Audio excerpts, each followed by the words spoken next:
जब जीत या हार मायने नहीं रखते, उससे भी बड़ा हो जाता है सही और गलत का सवाल।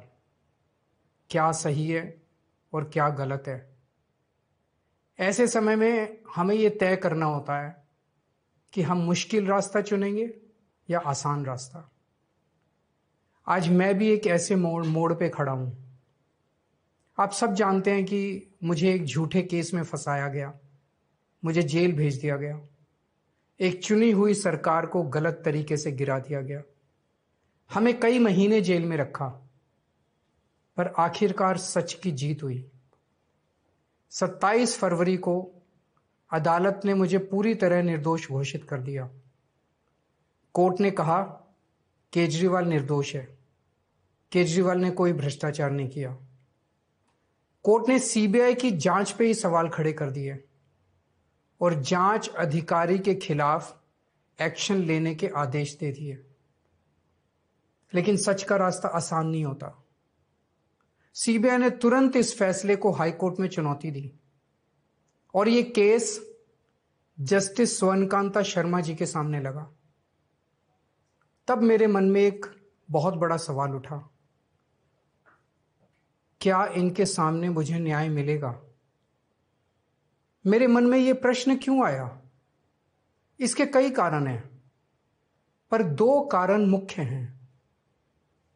पहला कारण यह कि आरएसएस की जिस विचारधारा वाली सरकार ने झूठे आरोप लगा के मुझे जेल डाला, जज साहिबा ने स्वयं माना है कि उस विचारधारा से जुड़े संगठन अखिल भारतीय अधिवक्ता परिषद के मंचों पे वे कई बार जाती रही हैं। मैं और आम आदमी पार्टी उस विचारधारा के घोर विरोधी हैं। ऐसे में क्या उनके सामने मुझे न्याय मिल सकता है? दूसरा कारण कॉन्फ्लिक्ट ऑफ इंटरेस्ट।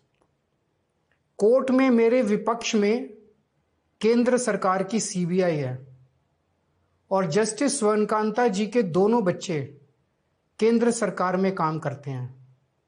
उनके दोनों बच्चे केंद्र सरकार के वकीलों के पैनल में हैं। हमारे सामने कोर्ट में दूसरी ओर से वकील हैं सॉलिसिटर जनरल श्री तुषार मेहता जी। तुषार मेहता जी दोनों बच्चों को केस देते हैं। उन्हें कितने केस मिलेंगे, कौन से केस मिलेंगे, ये तुषार मेहता जी तय करते हैं। भारत सरकार के पैनल में लगभग 700 के करीब वकील हैं, लेकिन जस्टिस स्वर्णकांता जी के बेटे सबसे ज्यादा केस पाने वाले वकीलों में से एक हैं। उनके बेटे को 2023 से 2025 के बीच लगभग 5,904 केस डॉकेट मिले। इससे उनके बेटे को करोड़ों रुपए की फीस मिली। आज की तारीख में उन बच्चों का भविष्य और कमाई दोनों काफी हद तक तुषार मेहता जी पर निर्भर है।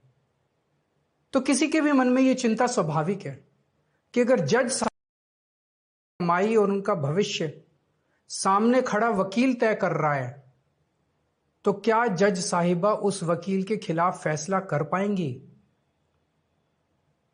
मैं ये स्पष्ट करना चाहता हूं कि मुझे जुडिशरी पे पूरा भरोसा है। मैं जुडिशरी का बहुत सम्मान करता हूं।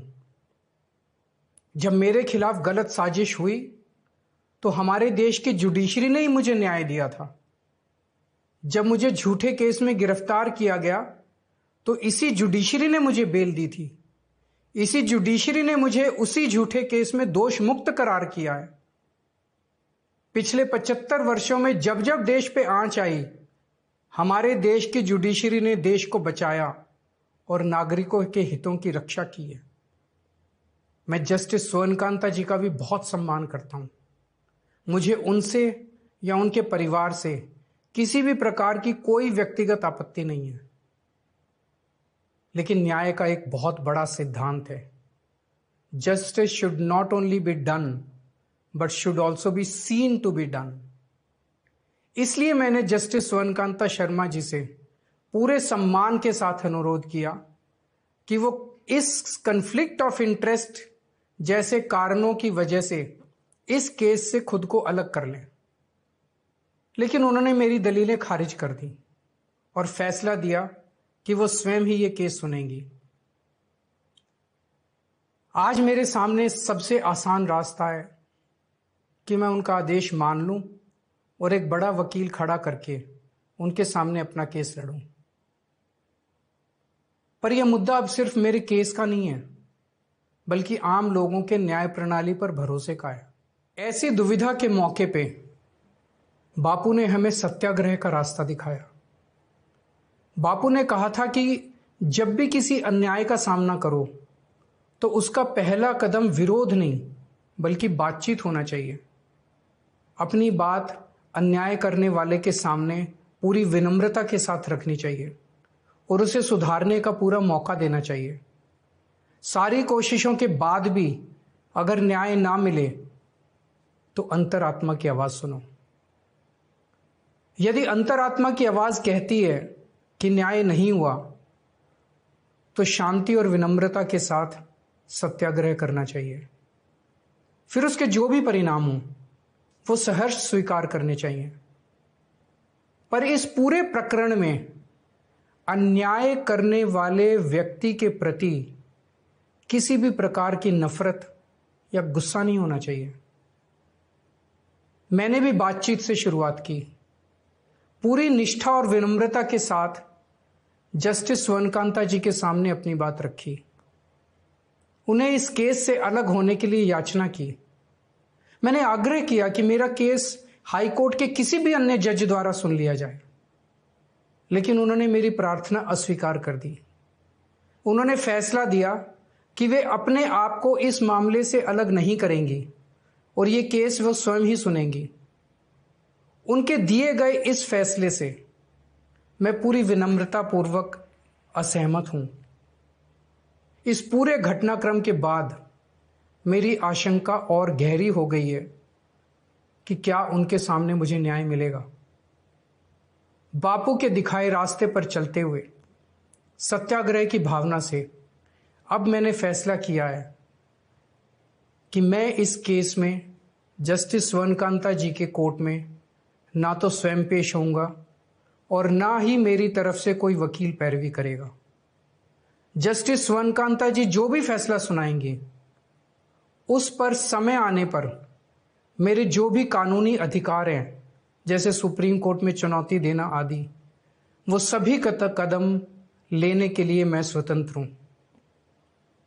ये बात आज मैंने एक पत्र लिखकर जस्टिस स्वर्णकांता जी को भी सूचित कर दिया है।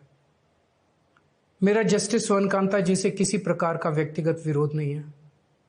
यदि भविष्य में भी कभी उनके सामने मेरा कोई अन्य केस लगता है जिसमें मेरे विरोध में बीजेपी, केंद्र सरकार या तुषार मेहता जी नहीं है, तो मैं उनके समक्ष जरूर पेश होऊंगा।